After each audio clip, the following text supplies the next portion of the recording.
ఉప్పల్ నియోజకవర్గం చిల్కానగర్లో సర్దార్ సర్వాయి పాపన్న విగ్రహం దగ్గర 375వ జయంతి కార్యక్రమం అంగరంగ వైభవంగా జరుగుతూ ఉన్నది. ఈ కార్యక్రమానికి ముఖ్య అతిథులుగా తెలంగాణ జాగృతి రాష్ట్ర అధికార ప్రతినిధి శ్రీకాంత్ గౌడ్ అన్న గారు విచ్చేశారు.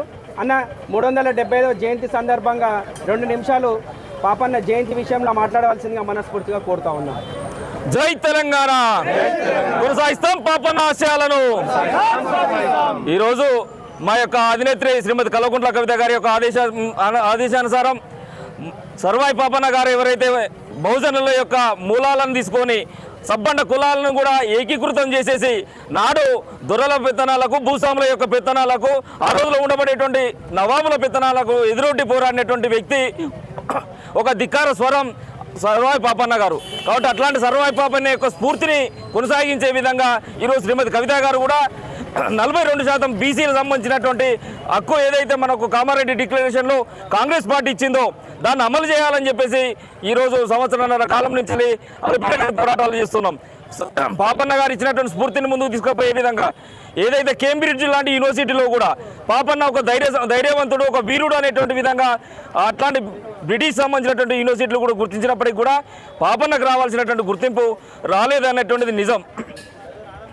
శివాజీకి సమకాలీకుడైనటువంటి పాపన్నను ఒక పాపడుగా చూపెట్టిళ్ళు.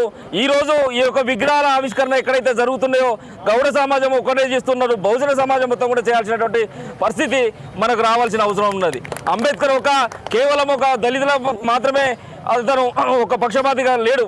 యావత్ భారతంలో ఉండబడేటువంటి సబ్బండ కులాలకు కూడా ఈ రిజర్వేషన్ ఫలాలు రావాలని పోరాడినటువంటి మహనీయుడు అంబేద్కర్ అయితే బహుజనుల రాజ్యాధికారం కోసం కొట్లాడినటువంటి వ్యక్తి సర్వాయి పాపన్న. కాబట్టి గౌడ కులస్తులు మాత్రమే క్లెయిమ్ చేయాలనేటువంటిది కాకుండా సబ్బండ బహుజనులందరికీ కూడా సర్వాయి పాపన్న ఒక ఆదర్శవంతమైనటువంటి వాడు అని చెప్పేసి ఈ సందర్భంగా నేను తెలియజేస్తూ, తెలంగాణ జాగృతి ఆధ్వర్యంలో కూడా ఏదైతే కిలాషాపూర్ కోట ఉందో ఆ కిలాషాపూర్ కోటను కూడా మేము సందర్శించబోతున్నాం. జనగామ జిల్లాకు సర్వాయి పాపన్న పేరును పెట్టాలని చెప్పేసి ఈ యొక్క రాష్ట్ర ప్రభుత్వాన్ని కూడా మేము అలా డిమాండ్ చేస్తున్నాం.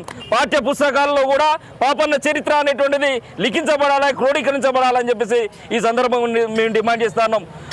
పాపన్న పేరు మీద అవసరమైతే పోస్టల్ తపాలా బిల్లలు కూడా మీ రాష్ట్ర ప్రభుత్వం ఏర్పాటు చేసేసి విడుదల చేయాలని చెప్పేసి తెలంగాణ జాగృతి డిమాండ్ చేస్తూ ఉన్నది. కాబట్టి ఇట్లాంటి మహోన్నతమైనటువంటి వ్యక్తిని ఒక బందిపోటుగా చరిత్రకారులు చిత్రీకరించారు. ఒక బందిపోటుగా పాపన్నను అవహేళన చేసేటువంటి విధంగా ఆ రోజులో ఉన్నటువంటి చరిత్రకారులు సృష్టించారు. కాబట్టి బహుజన సంబంధించినటువంటి సాహితీ పరువులు ఎవరైతే ఉన్నారో, బహుజన సంబంధించినటువంటి బీసీ కులాల నుంచి వచ్చినటువంటి కవులు ఎవరైతే ఉన్నారో పాపన్న చరిత్రను గ్రంథస్థం చేసుకోవాల్సినటువంటి అవసరం ఉన్నది. దానికి కావాల్సినటువంటి మూలాలను కూడా అన్వేషించి ఒక రీసెర్చ్ సెంటర్ను కూడా పాపన్న పేరు పైన మనం పెట్టుకోవాల్సినటువంటి అవసరం ఉందని చెప్పేసి ఈ అవకాశం ఇచ్చినటువంటి మిత్రులందరికీ కూడా కృతజ్ఞతలు, అభినందనలు తెలుస్తూ ముగిస్తున్నా. జై